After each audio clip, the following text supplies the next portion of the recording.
First of all movie story ఏంటో తెలుసుకుందాం. రామ్ చిన్నప్పుడే తల్లిదండ్రుడికి దూరమే తన మేనమామ వద్ద పెరుగుతాడు. మేనల్లుడే సర్వస్వం అని భావించి కుటుంబాన్ని కూడా దూరం చేసుకుంటాడు మామయ్య. అయితే ఒక రోజు రామ్ రోడ్డుపై వెళ్తుండగా ఒక యాక్సిడెంట్ అవుతుంది. అందులో సత్యభామ ఉంటుంది. ఆమెను క్షేమంగా ఇంటికి చేరుస్తాడు రామ్. తర్వాత ఆమె రామ్ క్యారెక్టర్ ను ఇష్టపడుతుంది, వెంటబడి మరీ ప్రేమిస్తుంది. అయితే రామ్ కి విదేశాలు వెళ్లి మాస్టర్స్ చేయాలనేది అతని కోరిక.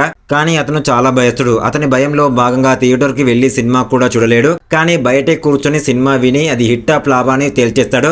అతనిలో ఉన్న టాలెంట్ ను గుర్తించి దర్శకుడు హరీష్ శంకర్ వద్ద అసిస్టెంట్ గా చేస్తుంది సత్యభామ. మరి రామ్ మాస్టర్స్ ఐడియాని ఎందుకు పక్కన పెట్టాడు? అసలు సత్యభామ ఎవరు? రామ్ గతమేంటి?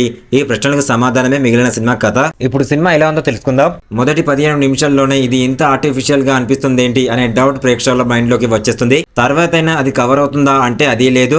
అర్థం పర్థం లేని కామెడీ అంతా తెరపై చూస్తుంటే ఆడియన్స్ చికాకు పడుతూ ఫోన్లు చేసుకునేలా ఉంటుంది పరిస్థితి. క్లైమాక్స్ లో కూడా హీరోయిన్ సినిమాల గురించి చెప్పే డైలాగులు ఈ సినిమాకి బాగా యాప్ట్ అవుతాయి. ఒక్క ఫ్లాష్ బ్యాక్ ఎపిసోడ్ కోసం ఓటీటీలో ట్రై చేయొచ్చు, కానీ థియేటర్లో దీనిని భరించడం చాలా కష్టం. మరి ప్లస్ పాయింట్స్ ఏమీ లేవా బ్రో అంటే రతన్ సంగీతంలో రూపొందిన పాటలు బాగానే ఉన్నాయి, కానీ వాటి ప్లేస్మెంట్ బాలేదు. అసలు పాటలు అవసరం ఏముంది అనే థాట్ రావడం వల్ల అవి కూడా భారంగానే అనిపిస్తాయి. నిర్మాణ విలువలు సాదా సీదాగానే ఉన్నాయి. సుహాస్ మాత్రం ఈ సినిమాకి ముఖ్యంగా ఈ కథకి ఇంతకు మించి అవసరం లేదు అనుకోండి. ఇక movie plus point minus point గురించి మాట్లాడుకుందాం. ప్లస్ పాయింట్ విషయానికి వస్తే flash back episode, heroine track. ఇక మైనస్ పాయింట్స్ విషయానికి వస్తే ఫోర్స్ కామెడీ, పాటల ప్లేస్మెంట్, క్లైమాక్స్. ఎంతో ఓపిక ఉంటే తప్ప క్లైమాక్స్ వరకు ప్రేక్షకులు కూర్చోలేరని చెప్పాలి. ఈ రివ్యూ మీకు నచ్చినట్లయితే కామెంట్ రూపంలో కామెంట్ చేయండి. నచ్చితే లైక్ చేయండి, షేర్ చేయండి, సబ్స్క్రైబ్ చేసుకోండి. Thank you.